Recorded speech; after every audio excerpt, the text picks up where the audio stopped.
সমস্ত ভোটারের ডকুমেন্টসগুলো চেক করার পর সেগুলোকে ডিসপোজ করার আজকে হচ্ছে শেষ দিন। তো এর মধ্যেই কিন্তু ভাগ্য নির্ধারণ আপনাদের হয়ে গেছে যে কার নাম ফাইনাল ভোটার লিস্টে থাকছে আর কার নাম ফাইনাল ভোটার লিস্টে থাকছে না।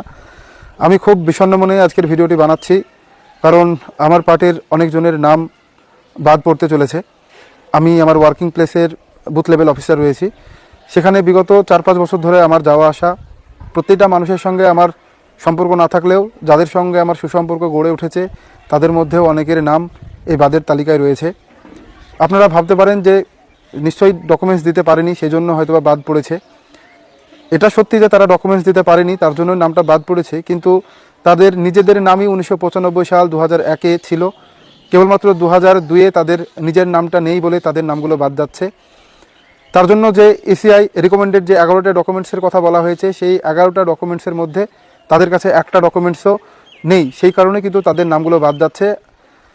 সত্যি কথা বলতে আমি বলে নয়, আমার মতো যারা আরও বুথ লেভেল অফিসার রয়েছেন, যারা ফিল্ডে মাঠে আমরা কাজ করেছি, আমরা চেয়েছিলাম যে প্রকৃত যারা ভোটার রয়েছে তাদের প্রত্যেকের ভোট যেন এই ফাইনাল ভোটার লিস্টে থাকে, কিন্তু যথাসম্ভব যে সবার নাম আমরা রাখতে ব্যর্থ হচ্ছি। কারণ আমরা এমন একটা দায়িত্বে রয়েছি যেখানে আমাদের দায়িত্ব আছে কিন্তু আমাদের কোনো ক্ষমতা নেই। প্রথমে আমাদেরকে জানানো হয়েছিল যে যারা ডকুমেন্টস দিতে পারছে না, আপনারা ফিল্ড ভিজিট করুন, আপনারা জনতার কাছ থেকে মতামত নিন, আপনি আশেপাশে খোঁজ নিন, তারা যদি জেনুইন ভোটার হয় তাহলে কোনো মতেই তাদেরকে বাদ দেওয়ার প্রশ্ন ওঠে না। সেই মত অনুযায়ী আমি তাদের হয়ে লিখিতও দিয়েছিলাম যে এরা অনেক দিন যাবৎ বসবাস করছে এখানে, তারা এখানকার জেনুইন ভোটার। যেহেতু আমার বুথটা পুরোপুরি পদ্মা সংলগ্ন এলাকায়, সেখানে বহুবার ভাঙন হয়েছে, ভাঙনে কারো বাড়ি গিয়েছে, কারো জমি গিয়েছে, কারো কাগজপত্র, তারা প্রপার কাগজপত্র দেখাতে পারছে না বলেই কিন্তু আজকে তাদের এই বেহাল দশা। আমি গতকালকেও অফিসে ছিলাম, সেখানে যখন স্যারেরা তাদের নামগুলো বলছিল যে এদের নামগুলো ডকুমেন্টস যেহেতু এরা দিতে পারছে না, এদের নামগুলো ফাইনাল ভোটার লিস্টের জন্য রিজেক্ট করা হচ্ছে, তখন আমার প্রত্যেকটা মুখ আমার মনে পড়ছিল। কারণ এই কয়েকদিনে তাদের বাড়িতে আমার অনেকবার যাওয়া আসা হয়েছে, অনেকবার ডকুমেন্টস চাওয়া হয়েছে, তারা আমার কাছে এসেছে, তারা হাত জোড় করে মিনতি করছে কোনো রকমভাবে স্যার নামটা বাঁচান। সত্যি বলতে আমাদের হাত বাঁধা, আমরা এমন একটা দায়িত্বে আছি, সেখানে আমাদের দায়িত্ব প্রচুর কিন্তু আমাদের কোনো ক্ষমতা নেই। পারলে আপনারা ক্ষমা করবেন। আমার দিক থেকে বা আমাদের দিক থেকে যতটা সম্ভব ছিল আমরা চেষ্টা করেছি যারা ন্যায্য ভোটার তাদের যেন নামটা থাকে, কিন্তু কাগজ দেওয়ার অভাবে তাদের নামগুলো থাকছে না। সত্যি কথা বলতে আমার গ্রামের আমার এক পিসি হচ্ছে, তার বাবা মায়ের নাম 2002-এ নেই, কারণ আগেই মারা গিয়েছে। তার নিজের নামটাও কোনো কারণে বিবাহ সূত্রের জন্য নামটা কোনো রকমভাবে বাদ পড়ে। তার 3টে ভাই আছে, 3টে ভাইয়ের নামই কিন্তু 2002-এর ভোটার তালিকায় রয়েছে, কিন্তু তার নামটাও কিন্তু বাঁচানো যায়নি, মানে তার নামটাও কিন্তু বাদ পড়ছে। কারণ ইসিআই রেকমেন্ডেড 1987 সালের আগে। আমি এখানে একটু ক্লিয়ার করে বলি, এখানে 3টে ক্যাটাগরিতে ডকুমেন্টসকে সাজানো হয়েছে। প্রথমত হচ্ছে যারা 1987 সালের আগে জন্ম, তাদের নিজের একটা ডকুমেন্টস লাগবে।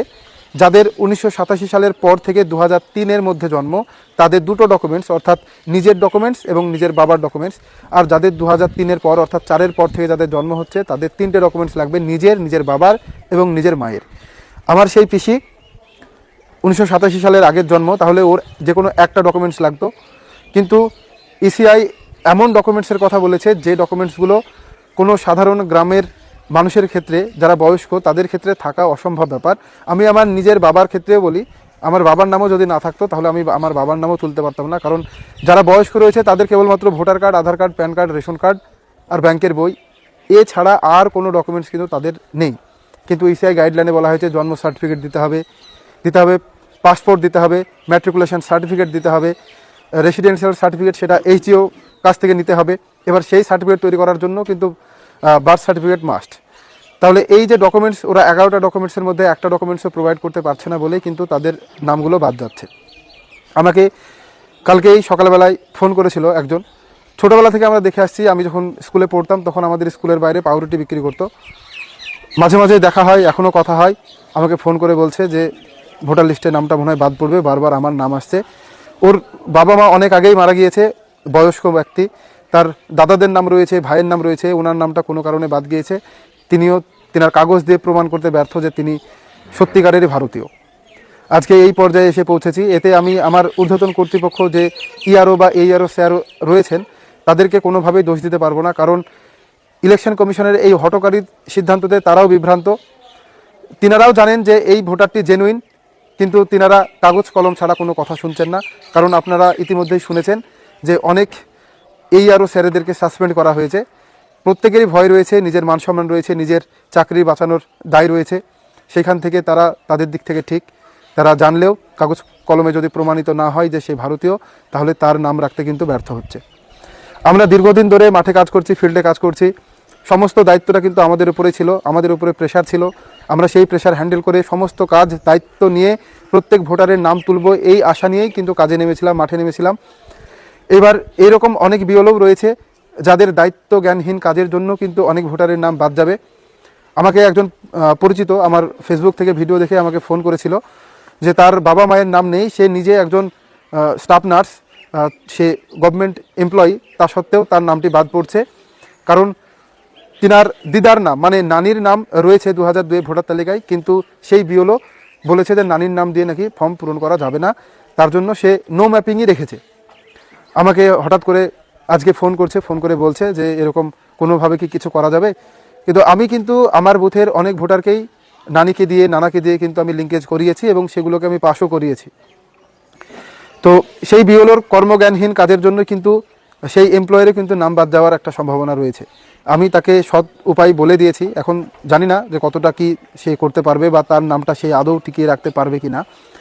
আর আজকে আবার মানে আজকে 21 তারিখ, আজকে আবার কিছু জনের নাম আবার ব্যাক আসছে, ইসিআই থেকে আবার নাম রিটার্ন পাঠানো হচ্ছে, রোল ব্যাক করা হচ্ছে।